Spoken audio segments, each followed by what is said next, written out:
There is evidence that they were extremely careless in their handling of very sensitive, highly classified information. If he has acted improperly and that the American people can no longer have faith in his ability to carry out justice, I think at that point someone should step down. Hillary Clinton's former campaign manager questioning whether FBI Director James Comey violated FBI regulations in being so public about the Clinton email investigation. This after the Justice Department's Inspector General announced he'll review Comey's actions. And we're back now with the panel. Well, Bob, as someone who's had a lot of dealings with the FBI over the last 45 years, did Comey violate FBI regulations in going so public? And frankly, should he step down? Well, I mean, he's got almost no friends right now. Lots of people are calling for his head. I wouldn't anticipate learning too much from this Inspector General's investigation. He can't compel people to talk, and they'll say, oh yeah, that's confidential or that's connected to something classified. I think Trump and his people, having done a little reporting on this, have a lot of respect for Comey on the issue of counterterrorism. The FBI has done a spectacular job in preventing the mass casualty attacks in this country, which were much anticipated after 9/11, so that it may hang on that. We ask you for questions for the panel, and we got a bunch like this one from Lillian Murphy on Twitter. I want to know why the IG is not questioning the tarmac meeting between Bill Clinton and Attorney General Lynch.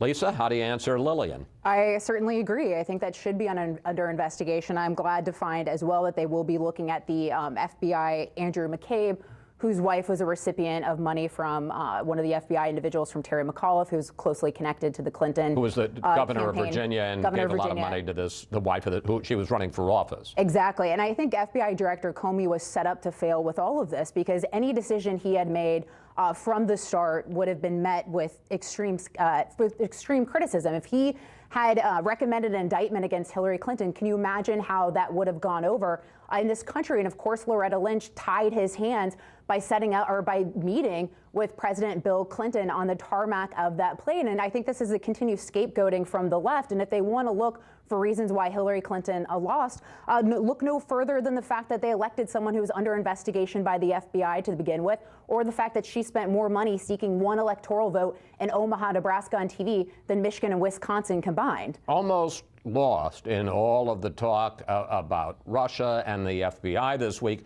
is the fact that Donald Trump finally announced what his plan is to separate himself from the Trump businesses. But the head of the Office of Government Ethics immediately dismissed it. Here he is. The plan the president has announced doesn't meet the standards that the best of his nominees are meeting and that every president in the past 4 decades has met.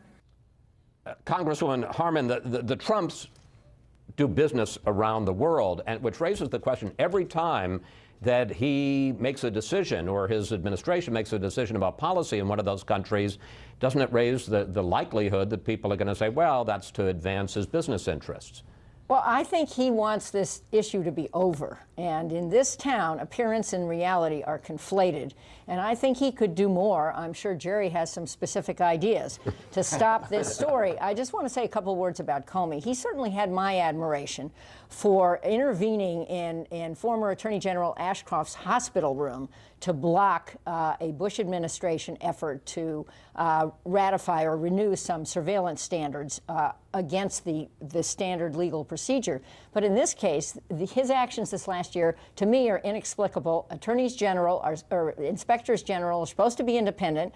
This guy maybe should investigate other actions of the Justice Department, but I think he's within bounds to want to investigate this. And this guy, we just checked it, could be replaced by Donald Trump if he chooses to replace him, Comey, although he serves a 10-year term, as Bill Clinton replaced the then FBI Director Bill Sessions. Very quickly, should Comey step down? I think that's Comey's call. And I don't pretend to make recommendations to Donald Trump. All right. Well, you shifted the question about the businesses. Jerry, what do you think of this? I mean, is this going to, you said, I think Congresswoman Harman's exactly right. He wanted to end the controversy, has he? No, absolutely. This is going to be a continuing feature. There's no way around this. Look, the issue here is that Donald Trump says, I've set up a trust. My sons are going to run the business. They're in charge of it. But the critics say it's not a blind trust. If your sons are running the business, you're not blind to that by any means. The Trump response to that is, these aren't liquid assets. I'm not a guy who has $100 million in stock. I own buildings and a brand. And you can't just sell that. If you sell all those things, it's a fire sale. The value that I've built up goes out the window automatically. That is the tension in this question. And it's not going to go away. And I think they realize it's not going to go away. They're going to live with it. And everybody in town is going to have to deal with questions we haven't had to deal with. Is there before. something reasonably that he could have done? I mean, as somebody pointed out, he can't unknow the fact that he owns the Trump Tower, or that, you know, unknow whether it still is in his property, his portfolio or not. What could he reasonably have done? I think he could have legally separated himself from the Trump organizations more than he has, but he hasn't done that, and so, as I said, we're going to have to deal with that. I think the other option would have been to take his family entirely out of the ownership and leadership of the company, but that wasn't going to happen. This is the Trump family, and so they weren't going to go there. And I kind of wonder when he says he's not going to talk to his sons about the business. I'm thinking, boy, that's going to be an awkward holiday, huh? So how about them Redskins? Yeah. Well, every time the Trump organization makes some deal in the Middle East, then people are going to be asking him, have you talked to your sons about this? Well, in fairness, he said there are not going to be any new deals with foreign countries. But you know what? Yes. We've got to end. Thank you, panel. See you next Sunday. To be continued.